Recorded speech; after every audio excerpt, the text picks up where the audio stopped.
ASMR, a story of famous free thinkers in history. I began writing this today at 11:11 a.m. A free thinker is a person who thinks independently or freely, forming opinions based on reasons independently of authority, as well as being open-minded. The first free thinker I would like to talk about is the German doctor Johann Friedrichstrunsche. He became a royal physician to the mentally ill King Christian of Denmark. Johann lived from August 1737 to April 1772.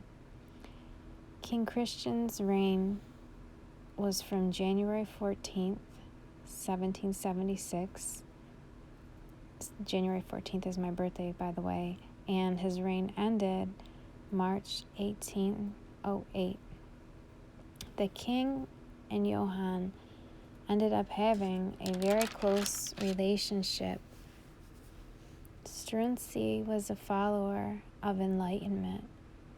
Since the king listened to this German doctor more and more, the king ended up passing 2,200 laws of reform from 1769 to 1772. He gave freedom of publication and press and changed the labor laws and tried to abolish serfdom. Nobility frowned upon this because it made their powers very limited. The mentally ill King Christian actually improved around this Dr. Struensee, and the king was seen only in the best of moods instead of having manic episodes and tantrums. The German doctor struck up an affair with the king's wife, Queen Caroline Matilda. She was also a freedom thinker, and she believed in the doctor's ideas and stood behind him. Struensee also abolished torture and capital punishment and had a ban on slave trade. Even Voltaire sent a letter to the king and the doctor because he really believed in their ideas and reforms. However, none of this benefited the nobility. The nobility turned on them. The Queen Dowager, Juliana Maria, and Count Rantzau formed a secret plan to strip the power away from them. They had Queen Caroline, Brandt, and Dr. Struensee arrested, saying that they had a plot to kill the king, which was false and made up. Struensee and Brandt were actually friends. Brandt was his longtime supporter. They were both beheaded on April 1772. Caroline, however, received assistance from her brother, King George III of Great Britain. She was sent into exile in a castle in Chell in Hanoverian territories. Caroline became severely ill, and she died 3 years later. King Christian reverted back to being powerless, just like prior to meeting Dr. Struensee.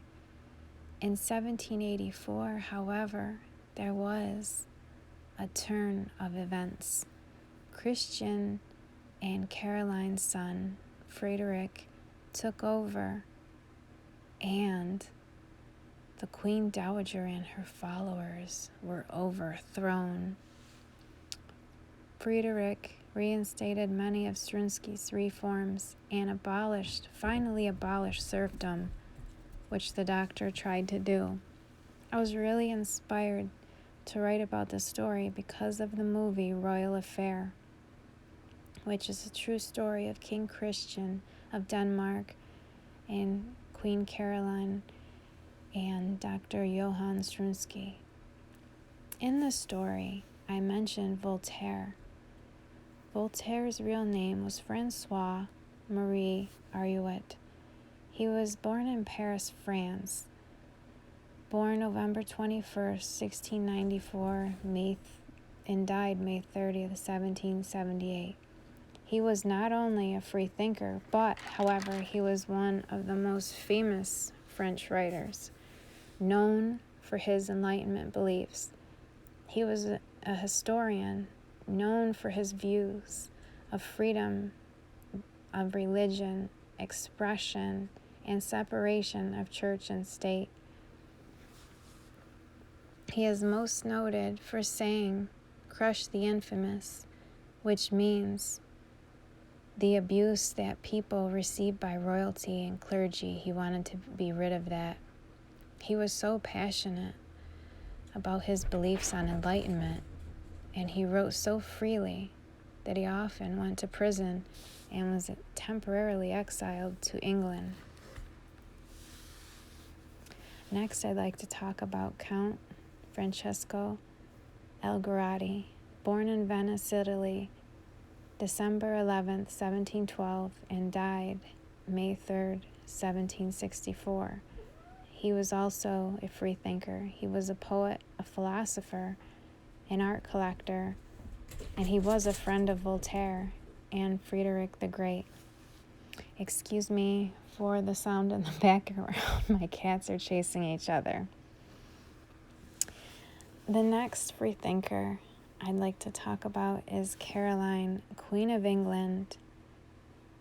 She lived from 1683 to 1737. She was German, and she married King George II of England. She studied philosophy, and she refused to convert to Catholicism. She also rejected Christianity. She declined the sacrament that Archbishop Pulitzer tried to administer to her. The next free thinker is actually one of my favorite poets and one of my biggest inspirations for writing. His name is Edgar Allan Poe. Born in Boston, born 1809, died 1849. He really doesn't need much of an introduction. His work is used in so many movies as well as memes. His poetry is everywhere, still widely talked about today. In his poem Eureka, he sounds a little deist and pantheist as well as agnostic,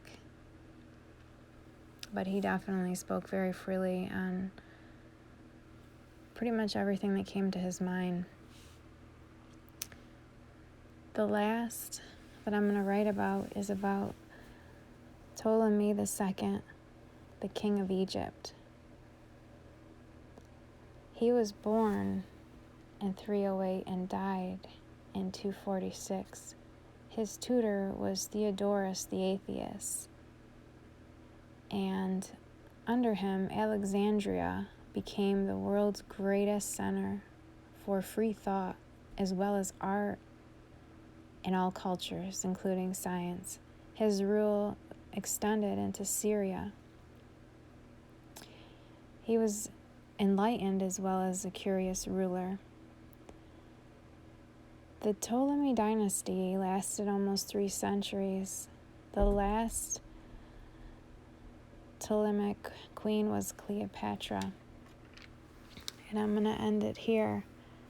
But I've always been a free thinker myself, and I'm just very passionate about this subject, and I think it's amazing to know. I mean, I only noted a couple. There's thousands of free thinkers that were famous and out there, but I just wanted to name a few for today.